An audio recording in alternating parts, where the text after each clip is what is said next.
Howdy my YouTube friends, it's a beautiful day here. I'm getting ready to take the Phantom up, but the question is, do I need a filter?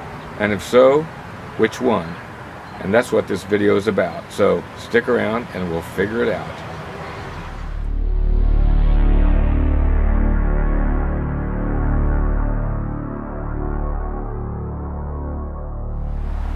Alrighty, it's kind of a cloudy day, but the clouds do let some of the sunlight through. I am setting up the Phantom here, and in manual exposure at 100 ISO, I'm shooting 1080p at 60 frames per second and using my doubling rule that gives me 120th of a second shutter speed. When I set it up that way, I am at +2 exposure value, and it's kind of washed out. I don't know if you can see that or not. That's the image from the camera. So what we're going to do is put we'll start with an ND4 filter and see what that does. Actually, I think I'm going to do an ND8 since we're at 2 over. We'll start with the 8 and see what kind of a result that gives us. So these are the Polar Pro slip-on ND filters. I like these a lot because you don't have to unscrew the other lens filter that's on there already. Okay, if I put an ND8 on, we're at -2 exposure, so we are underexposed. So let's go with the ND4 and see where that puts us. And from a mathematical standpoint, logically, that should put us right at 0.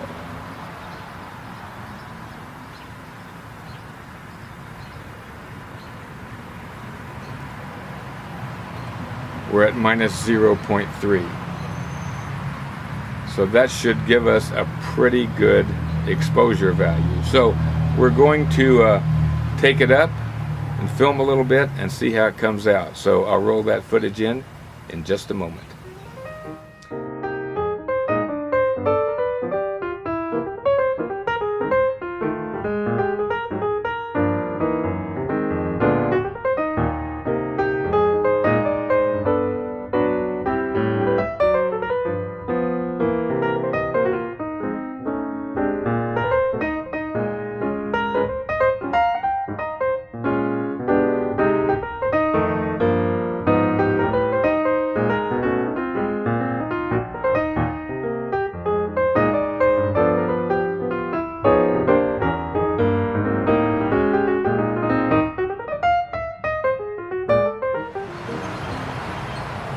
Okay, I had to lose the overshirt. Too hot.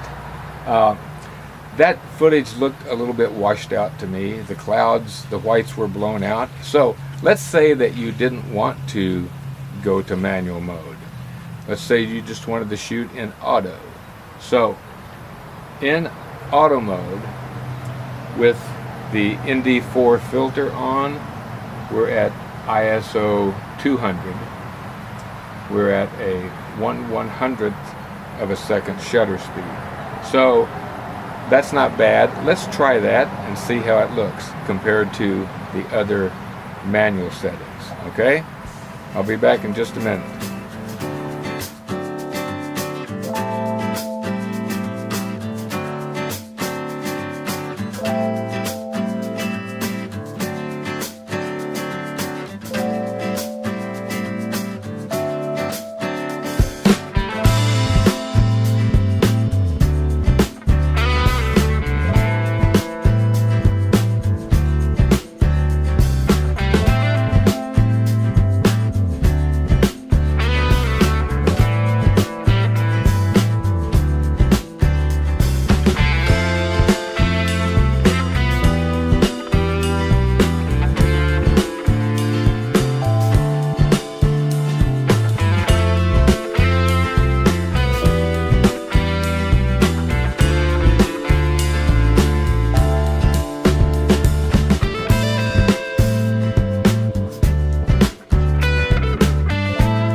What do you think? In my opinion, that was a drastic and significant improvement. But let's try one more thing. Let's try auto mode and no filter. So we've currently got the filter removed. We're in auto mode. This is showing ISO of 100 and a shutter speed of 240, which is twice the 120 that we had before. So let's see how this footage comes out. I'm going to take the bird up and we'll do a little filming, and then I'll be back and I'll run it in right after this.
So, what do you think?